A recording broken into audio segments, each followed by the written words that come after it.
On a terminé la première section. Je veux parler maintenant des espoirs pour demain. Alors, quand on parle des grands dangers au moment du diagnostic et après, c'est plus clinique un petit peu, des petits conseils après 20 ans là, de pratique. Il faut faire attention de jamais diagnostiquer quelqu'un avec un lupus quand il ne l'a pas. Ça, c'est ma première chose, parce que faire un mauvais diagnostic peut avoir des implications. Souvent, dans un système de santé, si on est étiqueté avec quelque chose, même à tort, ça va nous coller après. Et c'est souvent très difficile après ça de faire le changement. Donc, je mentionne toujours qu'il faut quand même prendre le temps de bien évaluer un diagnostic au début. D'ailleurs, c'est pour ça que souvent, le diagnostic est long à faire dans le lupus. Il y a des gens qui vont attendre des fois 1 an ou 2 ans, puis c'est très frustrant. Mais en même temps, c'est parce qu'il ne faut pas non plus. Il faut considérer qu'étiqueter quelqu'un à tort avec le lupus, puis là, commencer les traitements avec la prednisone, avec des immunosuppresseurs, si ce n'était pas le cas, ça serait un problème. Le facteur antinucléaire n'égale pas un diagnostic de lupus. Il faut aussi comprendre que d'avoir l'auto-anticorps détectable dans notre sang, ça se retrouve chez environ 5 de la population générale. On a bien dit que le lupus, ce n'est pas 5 de la population, c'est 1 personne sur 2000. Donc, il y a quand même beaucoup plus de personnes qui ont un test positif et qui n'auront pas la maladie qui marche dans la rue aujourd'hui. Si une personne comme ça a des douleurs articulaires et se fait faire le test, mais peut-être que ces douleurs n'ont rien à voir avec le lupus, il ne faudrait pas faire un mauvais diagnostic de lupus. Hein? Donc, et à l'inverse, il ne faut pas manquer un bon diagnostic et ne pas le traiter.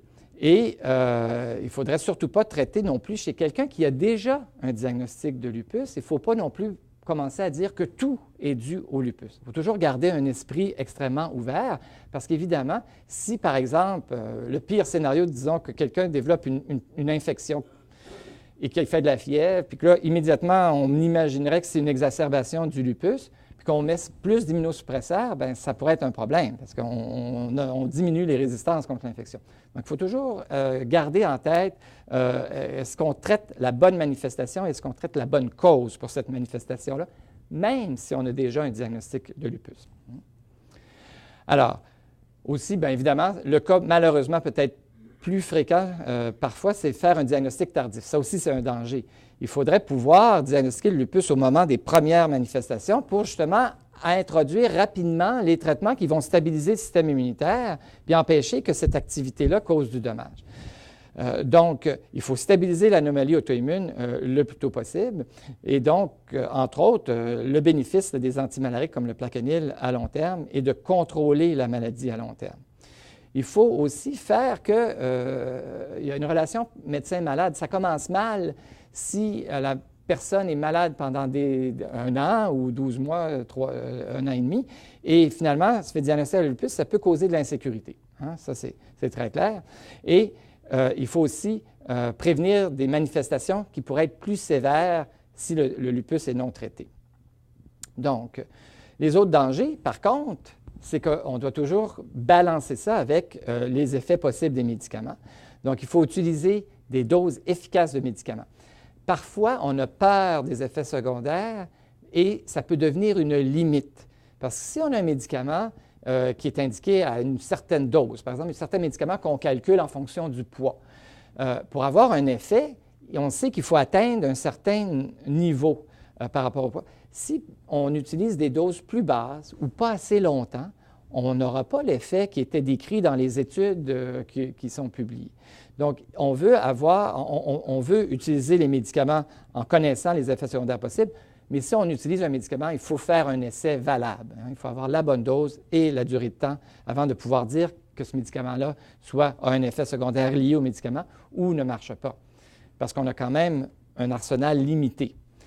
C'est très, très important, évidemment, de prendre nos médicaments tels que prescrits et de ne pas trop jouer dans le temps parce qu'il y a des médicaments là-dedans, comme le Plaquenil, c'est un médicament qui agit à très long terme. Donc, parfois, on se sent très, très bien, puis on se dit, bien, pourquoi, là, bon, ben, je l'oublie, puis là, je l'oublie une 2e fois cette semaine, puis là, peut-être que je l'ai pris juste 3 fois la semaine dernière. Et là, notre seuil de médicaments dans notre sang va devenir trop bas pour contrôler nos généraux. Puis là, on va commencer à avoir des échappatoires. Et ça devient très mêlant parce qu'on ne peut pas mesurer la dose de Plaquenil routinement là, dans nos cliniques. Et on ne sait plus, nous, comme médecins traitants, est-ce que c'est parce que on n'a pas assez pris de médicaments ou est-ce que le lupus est en train de percer sur quelqu'un qui prenait le Plaquenil, donc il ne répond plus au Plaquenil, comme exemple. Donc, c'est très important, l'adhérence aux médicaments. Et c'est important, si vous avez des questions, de les poser à vos médecins pour que vous ayez confiance au traitement. Parce que c'est un partenariat, ça. Hein? Évidemment, je ne le prends pas, le médicament. Il faut que vous compreniez pourquoi c'est important de le prendre. Puis, finalement, il faut toujours faire attention de ne pas attribuer à un médicament un effet secondaire qui est peut-être dû à autre chose. Ça, je l'ai vu souvent, surtout peut-être chez des cas où on va à l'urgence ou à une clinique sans rendez-vous, puis on a un effet secondaire, mais qui n'est peut-être pas dû aux médicaments. Le réflexe, souvent, c'est d'arrêter les médicaments. Mais dans le lupus, ce genre de choses-là, il faut le faire avec conscience parce qu'on ne veut pas faire le yo-yo. Hein? C'est quelque chose qu'on ne veut pas. On ne veut pas d'échapper. On ne veut pas des réexacerbations de la maladie. Alors, les autres dangers, souvent, pendant longtemps, on a dit, là, vous êtes fatigué, écoutez-vous, arrêtez complètement. On s'aperçoit que de l'exercice physique, mais ajusté à notre condition, est bon. Hein, c'est bon de continuer de faire de l'exercice physique. On a même, je vais vous parler d'un programme un petit peu plus tard, où on a adapté. Hein, on ne commence pas nécessairement, là, si on a eu une grosse exacerbation et qu'on a été quand même moins actif pendant quelques mois, on n'ira pas à énergie cardio, là, puis à faire toutes les machines et tout ça. Mais en adaptant, on peut améliorer notre qualité de vie. Changer les facteurs de risque qui sont modifiables. Évidemment, le tabagisme, pour tout le monde, n'est pas bon, mais quand on a le lupus, c'est encore pire parce qu'on a une maladie inflammatoire. Tabagisme, maladie inflammatoire peut encore plus augmenter les dommages dans nos vaisseaux et augmenter le risque de maladies cardiovasculaires. L'alimentation, c'est certain qu'on va vouloir surveiller le sel ou peut-être une alimentation trop grasse. Prévoir des périodes de repos peut-être plus souvent chez des gens qui expérimentent de la fatigue. Et le soleil, je vous le rappelle tout le temps, donc il est là aussi. Et finalement, il faut aussi éviter un autre danger, c'est qu'à un moment donné, le médecin de famille dise allez voir votre rhumatologue. Je ne suis pas confortable avec le lupus. Il faut que le médecin spécialiste fasse un contrat avec le médecin de famille et le rassure qu'il va être là pour répondre aux questions pour le lupus, mais qu'en même temps, lui aussi a ses responsabilités habituelles. Hein. Il doit faire son pap smear, il doit continuer le vaccin pour la grippe, et ces choses-là doivent être faites en équipe. Alors, l'autre danger, manque de continuité dans les soins. Puis là, évidemment, dans notre système de santé, ce n'est pas toujours évident. Hein? Mais on s'entend que c'est mieux si on a un plan à long terme que des crises où on s'arrive aux urgences ou des cliniques sans rendez-vous qui, eux, n'ont pas la perspective là, à long terme de votre histoire, d'où vous arrivez, quels médicaments ont marché, quels médicaments n'ont pas marché, puis où est-ce qu'on s'en va. Alors, et aussi, ici, beaucoup au Québec, on a la tendance des fois à utiliser beaucoup de stéroïdes, mais pour une courte période de temps. Il y a peut-être des choses à revoir là-dessus.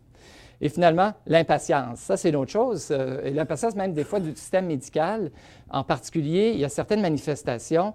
Ça va prendre des semaines, ça va prendre des mois avant de rentrer dans l'ordre. Ça ne veut pas dire que le médicament ne marche pas. En particulier, la manifestation rénale où on trouve des protéines dans les urines. On sait que c'est très long à guérir et en autant que la personne ne se détériore pas, il est fort possible que le médicament fasse effet et que ça va prendre 6 mois avant de voir la réponse. Donc, il ne faut pas non plus des fois crier à l'échec trop vite.